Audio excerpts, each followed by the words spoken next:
Hi, this is Eric from Longbox Review at longboxreview.wordpress.com. Today I'm going to talk about a bunch of comics that I've been wanting to talk about for quite a while. I've been waiting for the best time to do so because I was waiting for the ending of a particular comic before I got into discussing these titles. Specifically, I'm going to be talking about some TV to comics. So this is my must-read TV, and if you don't know what that is a reference to, NBC did a must-see TV tagline, I think back in the 90s. I can't remember when exactly, but it was to promote all of the shows that were very popular at the time. So, like Friends and ER and some other shows on there. Anyway, so that's my riff on that. And so I just wanted to let you know as well that I will be talking about specific things about these comics if you haven't read them. And today I'll discuss Battlestar Galactica, Buffy the Vampire Slayer, Angel and Faith, Star Trek, and a few different Doctor Who comics. And don't be surprised if I slip into discussing the respective television series and or movies related to that. So first up is, I'm going to sort of do this chronologically in a weird way. We'll see how that goes. Anyway, first up is Battlestar Galactica. This is from Dynamite.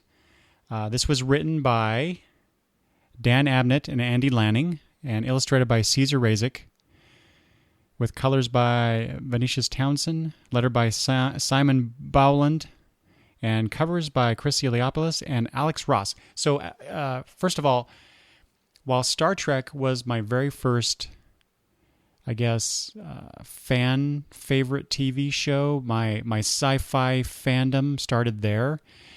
I came into it obviously late. I wasn't there for the debut of Star Trek in 1966. I caught it in the late 70s in reruns, or mid to late 70s. But Battlestar Galactica in 1978 was the first sci-fi show that I got into from the ground up. And I absolutely loved that show. Apollo and Starbuck and the Vipers battling the Cylons, and I just loved it. The Galactica itself, I just love the ships. I'm a really big ships guy when it comes to sci-fi, which is why one of the reasons why I love Star Trek. I love the ships in that show. And Battlestar Galactica was very similar. Now, the show only lasted one season, essentially, and then came back the following year with Galactica 1980, and I won't go into that travesty too much. There's some tie-ins in this Battlestar Galactica comic to tie the old 1978 series to the 1980 series, but I'll get to that in a minute. But I wanted to pick up Battlestar Galactica from Dynamite because it was, a Battlestar Galactica comic. Now, Marvel did Battlestar Galactica, I think, around the same time that the show was on the air. And I picked up a few issues of those, but never really got the whole series, and it wasn't all that great from what I remember. And there may have been a few other times where some comic publishers may have picked up this property. I don't recall right now, and I should have looked, but I didn't. Anyway, but Dynamite announced this several months ago, and I thought, well, it's got Abnett and Lanning on it, and it's one of my favorite sci-fi properties, so I'm going to pick this up, or at least check it out. And so I did. I got the first 5 issues. Now, you may be asking, Eric, why only 5 issues if you love this property so much? Well, here's why. So the opening storyline to this launch of Battlestar Galactica comics has to do with a bunch of timey-wimey stuff, if you'll pardon the expression. There is a time weapon that Dr. Z comes up with that Starbuck and Apollo uses that basically changes everything that we know as the status quo of Battlestar Galactica and puts these two main characters into basically an altered timeline situation. Now, that would be an interesting storyline in general, but I did not like...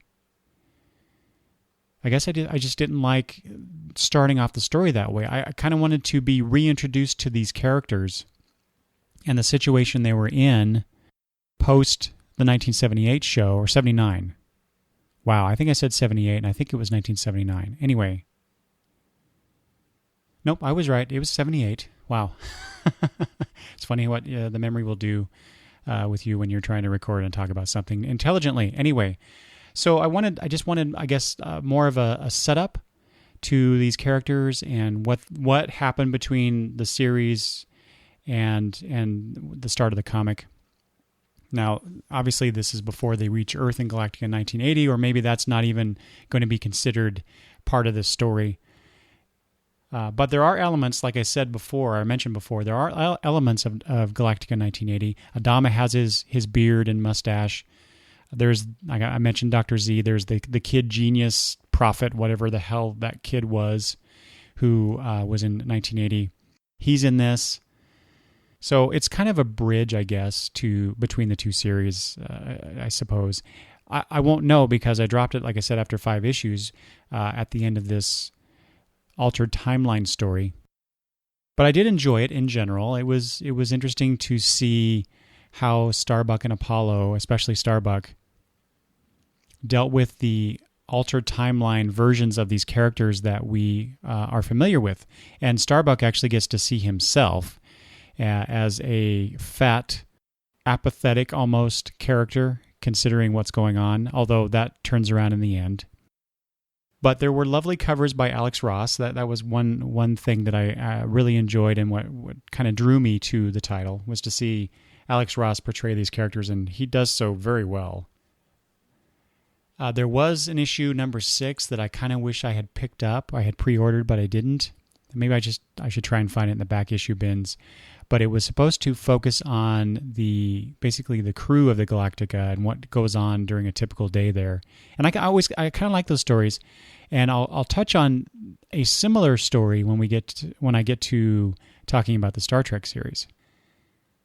Anyway, if you are getting Battlestar Galactica and you continued on with it further than I did, please let me know if you think it was, or just let me know what you think of it, and if you believe that it is something that I missed out on, let me know, and I will maybe pick up the trades or find these in the back issues. Oh, and I just wanted to note, too, speaking of Battlestar Galactica, the TV series, the 2004, I think it was, the reimagined version of Battlestar Galactica, that, what's his name, Moore? I want to say Moore. I don't remember his first name. Anyway, he used to work on Star Trek The Next Generation.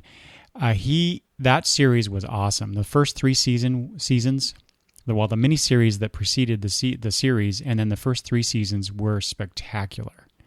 And then it kind of fell apart in the 4th season. But anyway, I love that. So it'd be interesting to see if IDW does. I keep saying IDW, Dynamite or IDW. I don't know.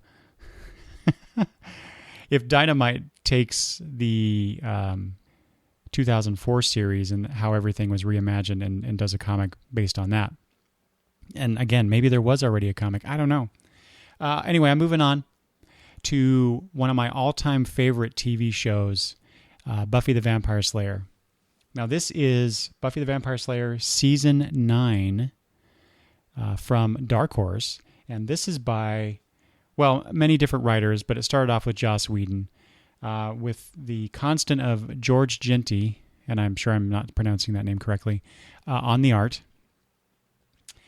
Where I absolutely loved the television series, I have not been a particular fan of the comic book seasons that they've done. So they've done 2. They just announced recently Season 10 with Rebecca Isaacs, who did the art on Angel and Faith, coming on to do Buffy Season 10, which is great because I've never been a big fan of Genty's art, and he's done the last 2 seasons. That's about 65-ish issues of Buffy that I've seen him on, although he's moving over to the Serenity limited series, so I won't get away from him all that much. But I did like Rebecca Isaacs' work on Angel and Faith. But anyway, like I said, I wasn't a big fan of the Buffy comics. Season 8 was sort of a meandering mess. And Joss Whedon even said in the final issue of that comic that he goofed. He fell into the trap of, I can do anything in a comic book, so I'm just going to throw all this stuff at you. And so he publicly apologized about that, and also he said that in season 9 that things would be different. And they were. This series lasted 25 issues with a few tie-in miniseries. There was a Spike series. There was a Willow series called Wonderland that actually really tied into the events of the last arc of the comic. So I'm not sure why they just didn't include that in there, other than the focus was exclusively on Willow and not the other characters from the show. But what I remember from season 9 was, there's a focus back on Buffy being a slayer and going after vampires, and then there's these zombie vampires that they introduce that Buffy has to fight against. And then there is a slayer whose name I can't remember, who basically turns against Buffy, and if I remember again correctly, it's been a while since I read these, turns into a zombie herself. And Buffy and her fight, but I think in the end they reconcile, or maybe she even sacrifices herself, which is a Whedon trope in his stories. Anyway, the end of the series I thought was a nice way to end it, because at the end of season 8, because of the Twilight event, I'll just call it that, Buffy and Angel essentially take away magic from their world. And any creature left behind on Earth at that time was still there, but all the hellmouths and all the portals to other dimensions were basically shut down, and magic was going away, and it was starting to affect the real, quote unquote, real world. And when Willow realized this, that's when she went off on her quest to restore magic to the world, which they end up doing. So that does intrigue me as far as what's going to happen in season 10, and I have already pre-ordered issue 1 of season 10. I'll be getting it. I do like the fact that, at least with season 9, they're doing shorter runs, so about 2 years-ish of comics, and I think that's a pretty good number for, if you're going to do a season, if you will, of comics. And considering how Marvel's doing some of their relaunches at number 1 every so often, maybe this is the trend. Maybe this is the way to do it, where you start over at number 1 every year or two to get people interested, and because number 1 sell. So I guess I'm okay if you're going to actually do seasons or a particular storyline, kind of like what they did with Young Avengers, with what's his name, McKelvey and Kieran Gillen, I believe, where they had just one long story that they told, I think, in 15 issues. So I guess in general I'm okay with it. We'll see how that goes. Next is Angel and Faith, which also came to Dark Horse at the same time that Buffy Season 9 was going on. I don't know if this is supposed to be, what season this is supposed to be of Angel, if you continue with the whole season concept. I thought I read that the next Angel and Faith series, starting in 2014, was going to, I thought I read that there was going to be season 10 along with Buffy, or maybe I'm just confusing the two in my mind. Anyway, I know that Angel had a series at IDW, which is probably why I keep saying IDW when I was discussing Battlestar Galactica. But anyway, Joss brought Angel to Dark Horse because he wanted everything under one roof. So Dark Horse now does Buffy, Angel, and the Serenity Firefly stuff. Anyway, Angel and Faith is written by Krista Skage with Rebecca Isaacs on art throughout the entire 25-issue run, which was awesome to have, I believe anyway, to have a consistent creative team there. Now, where I wasn't all that impressed with Buffy Season 9, I really, really enjoyed this Angel and Faith series because it had a very strong storyline. throughout the entire run. Basically, it was Angel trying to resurrect Giles throughout the entire thing. And of course, he does succeed, but in the end, Giles comes back as a young boy, a teenage boy, instead of his haughty, older British self, which was amusing as well. But it was the interaction between Angel and Faith that was really, really good, because Faith would alternate, and I think realistically, from a character standpoint, between wanting to help Angel out and then realizing that Angel might be just a little crazy or maybe crossing a line, and if he does, then she was going to take him out. And that happened a few times until they were both on the same page.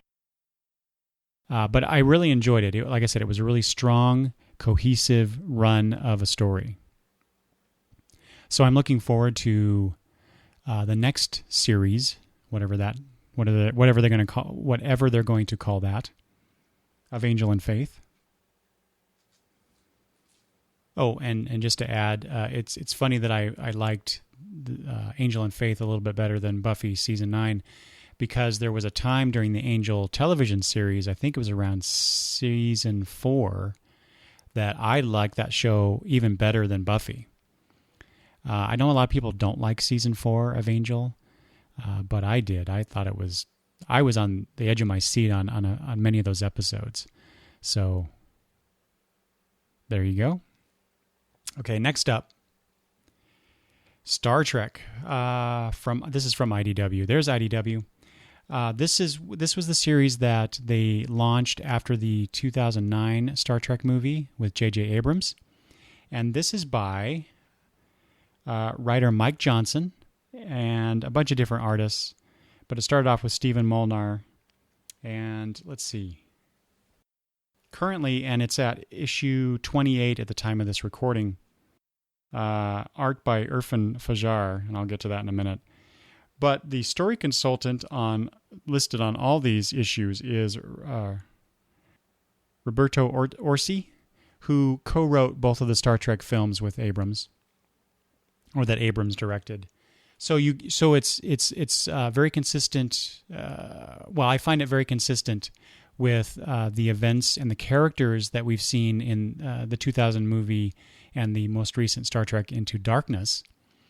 And so when I saw this announced, I thought, oh, well, that'll be amusing, especially because they described it as the classic Star Trek stories as told within the new Star Trek universe that we got with the movies. I thought, oh, that'll be amusing. I'll get that for 6 issues and see how it goes. And here we are at issue 28, the last one I read, and it's still going strong, and I really, really like it. Let's see. So they started off with doing basically 2 issues to adapt the classic episodes.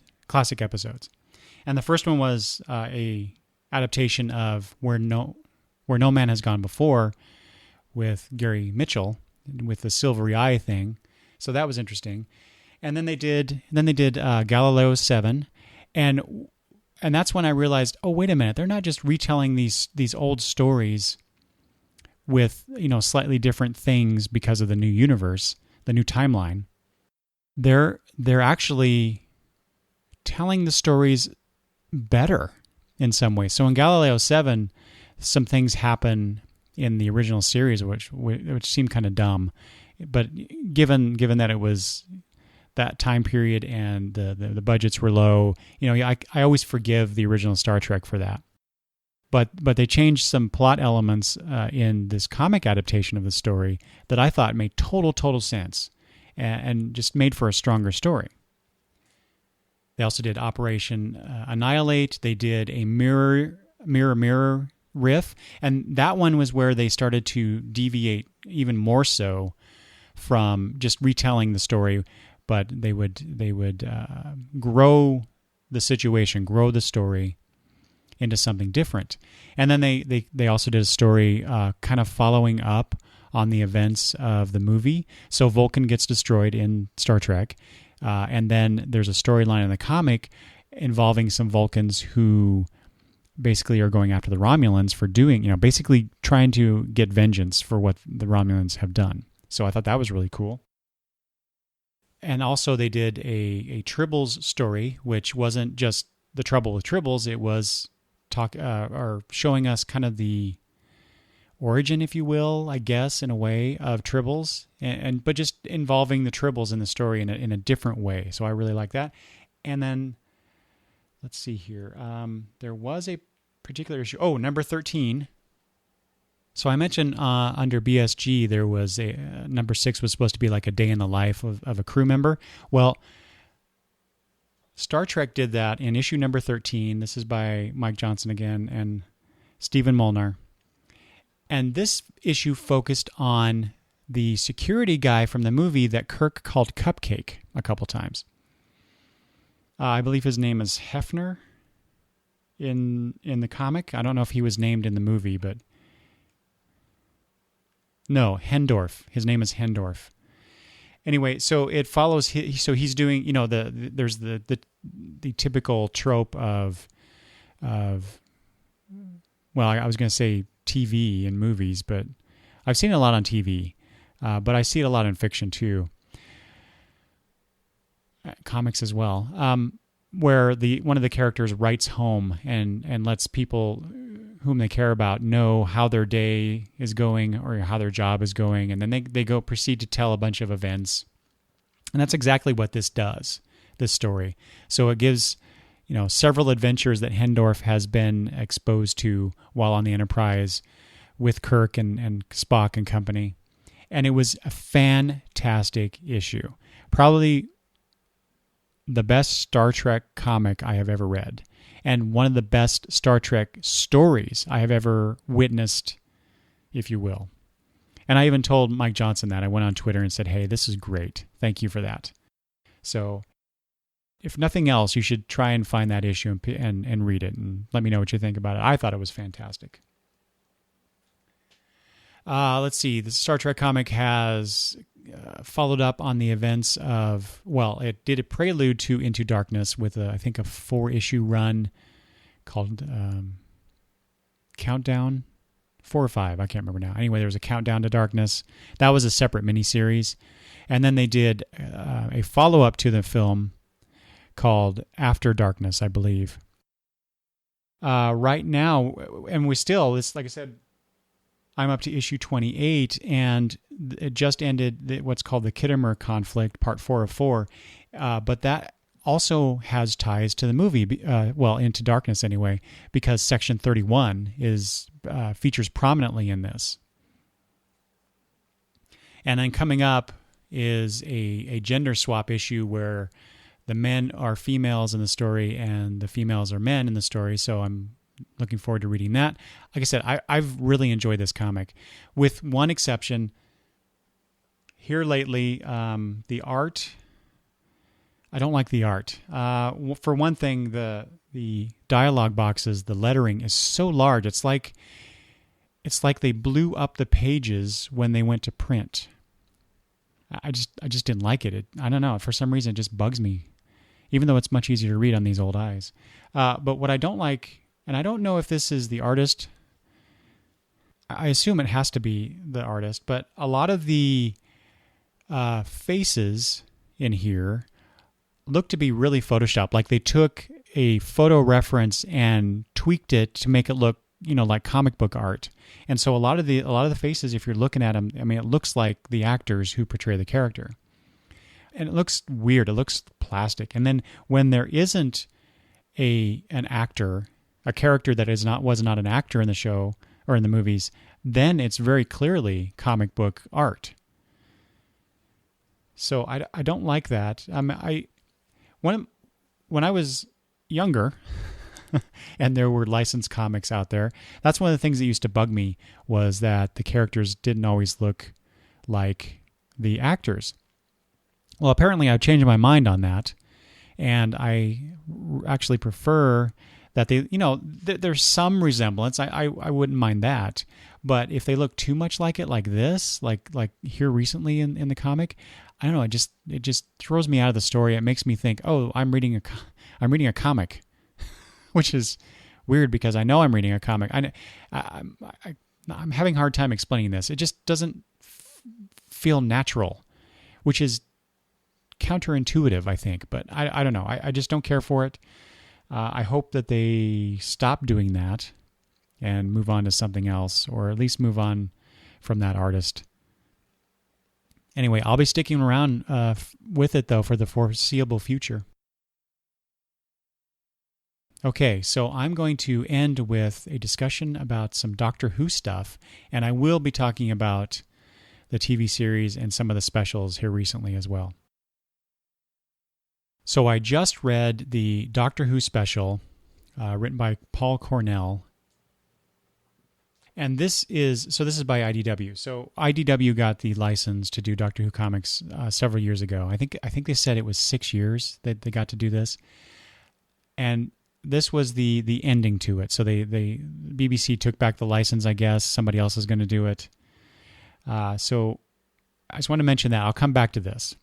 But this is the end of IDW's relationship with Doctor Who.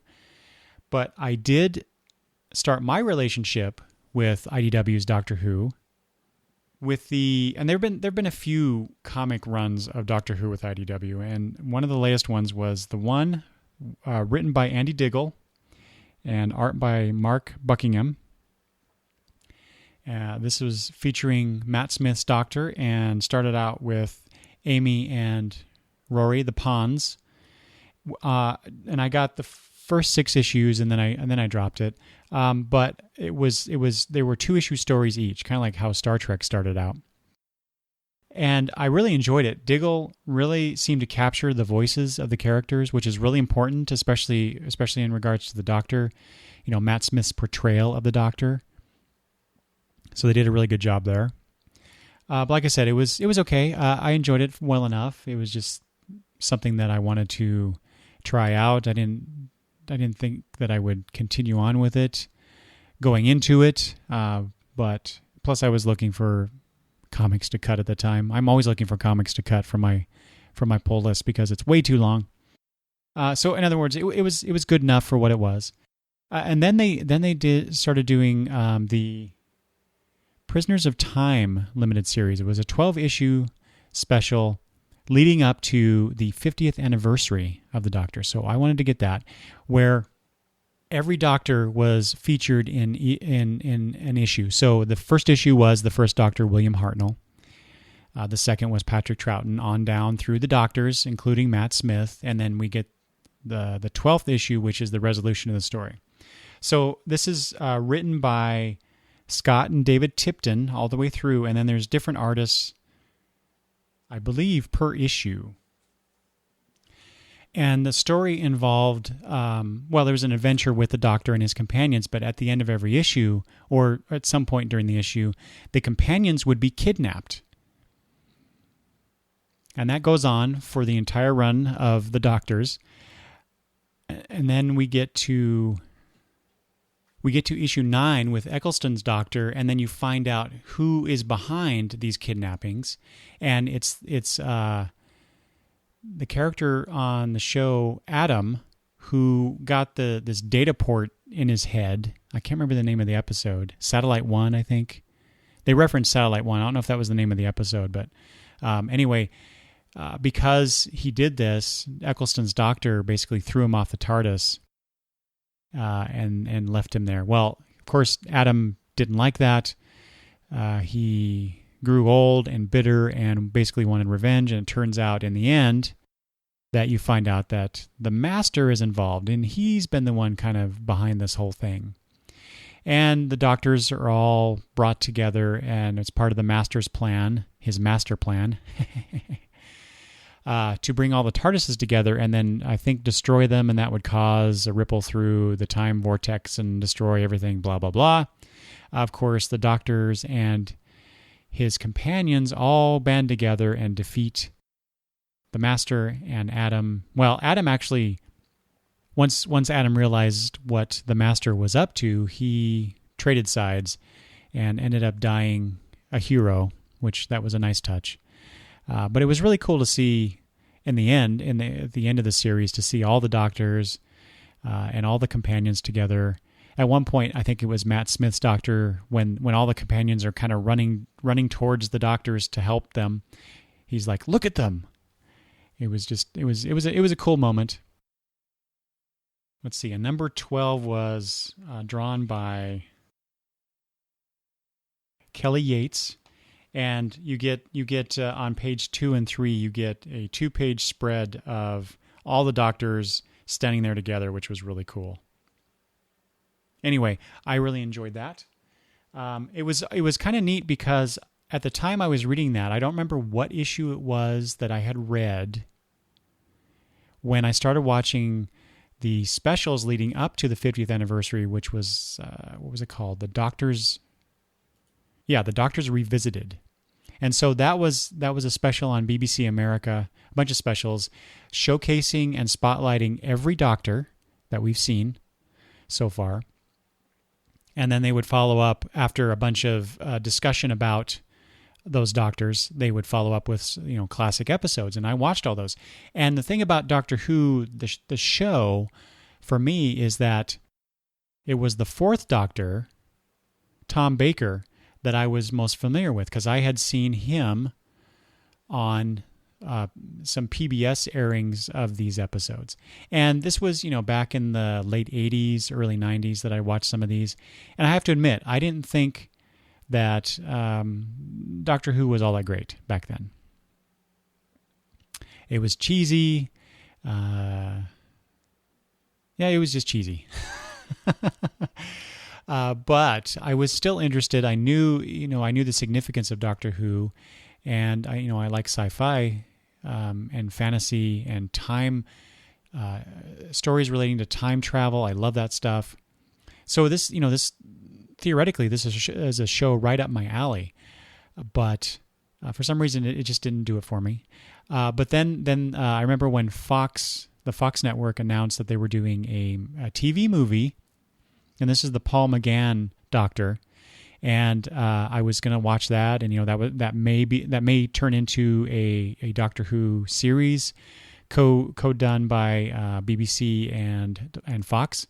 That never materialized, and if you've ever watched the Doctor Who movie, you know why.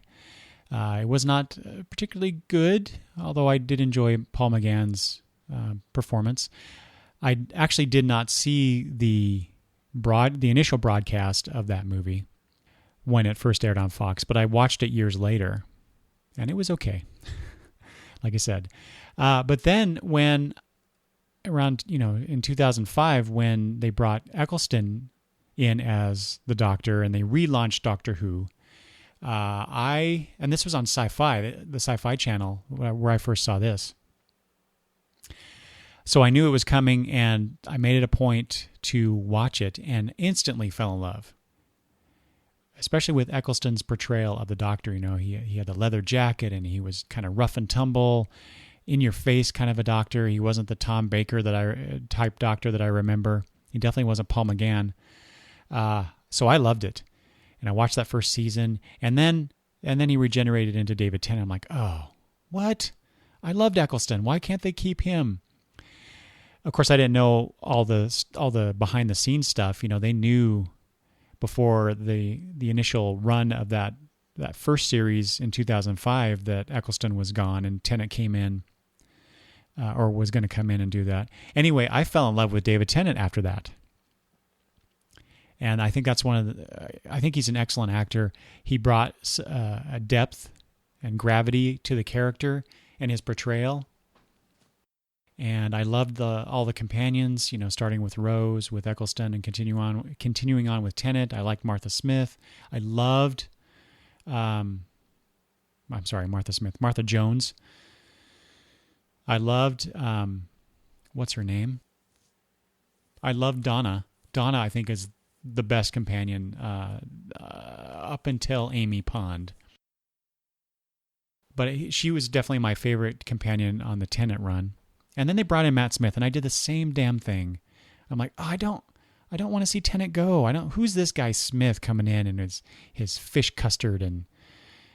fingers and custard and his wackiness, and I ended up falling in love with this guy too. And of course, having Karen Gillan come in to play a Scottish companion, red-haired companion, was brilliant on the producer's part in my eyes. I loved her. She was fantastic. I know a lot of people didn't like her for some reason. You're crazy. Anyway, and now continuing on with Jenna Coleman's companion. And now we have a new doctor, Peter Capaldi, that shows up. So I just loved all that stuff. So anyway, back to Doctors Revisited. So like I said, I was reading Prisoners of Time, and it was nice to have been watching the Doctors Revisited because it gave me a sense of each doctor, the character of each doctor. And so when I was reading the comic, I think I read maybe issue 2, and up to that point, I had already watched most of the Doctor Revisited specials. And so continuing on with the third through, Eccleston's doctors, or doctor, I got a sense of all the doctors and how they were portrayed and what they were about. And I have to say, just as a side note, aside from the modern incarnation of doctors, and I'm talking about Eccleston on, I have to say that I like Patrick Troughton's doctor the best out of all the old doctors. He was spunky and a bit quirky, but I don't know. I just really enjoyed him much better than even Tom Baker. And then you get, like I said, that ended with all the doctors, the Prisoners in Time ended with all the doctors together, saving the universe once again. And then you have the Day of the Doctor special and the Time of the Doctor Christmas special that just aired, which was Matt Smith's last episode. And the Day of the Doctor for the 50th anniversary special, that was awesome to see Smith and Tennant come together and have that little adventure. I liked it much better than the Time of the Doctor. There's something about that last Christmas special that just kind of bugged me. I think mostly it was just the storytelling technique of telling, not showing, because they had to cover a lot of time in the show. A lot of time passes to where the Doctor grows literally old in it. And I just don't care for that kind of storytelling. And there was a lot of going back and forth between Jenna Coleman's companion story and the involvement of the Doctor in the town called Christmas. Anyway, it seemed kind of disjointed a bit, I guess. But I did rewatch it and enjoyed it better that time. And I am looking forward to Peter Capaldi coming on and seeing what happens there. So that ended Matt Smith's run, but not really, because you get like I said before at the beginning of this conversation, the Doctor Who special by Paul Cornell and drawn by Jimmy Broxton. And this is kind of it was $8, so it was a sort of an annual type thing, a bunch of pages. I don't know how many. Anyway. It was a nice cap, I think, to Matt Smith's run on the show, because it has his Doctor essentially traveling to our world, the real world, quote unquote real world, where he meets himself as Matt Smith. But he also he is the Doctor here, and so there's a Cyberman that got pulled through the time vortex into this alternate dimension, where all of the Doctor's adventures are the shows here and on that world, or in this world, or whatever you want to call it. Anyway, it was amusing to see Matt Smith's Doctor react to Matt Smith's portrayal of, and all the other actors as well, because there were him and this one character in the book. I think her name is Allie. She's a 12-year-old girl who's a fan of Doctor Who, especially of Matt Smith. So they have an adventure together and save the world, because the Cyberman is going to delete everything on our world. And so they take care of that. And along the way, you get to see Matt Smith's Doctor reacting to all this stuff that he sees as broadcasts of his lives on the show. And I thought that was really well done. Paul Cornell did a really good job capturing the voice of Matt Smith and just the whole Doctor Who vibe. So it was a nice capper to Matt Smith's run. And there you go. That's all of the must-read TV that I have for you today. Let me know what you think of this episode and of any particular comic if you happen to be reading them. And you can do so by leaving email at longboxreview@gmail.com. There's also the voicemail number at 208-953-1841. The Longbox Review Podcast is a proud member of the Comics Podcast Network. If you are looking for a bunch of different kinds of comics podcasts, say that 5 times fast, go to comicspodcasts.com to find all those fine shows. And you can also find Longbox Review on Stitcher. Thanks for listening, everybody.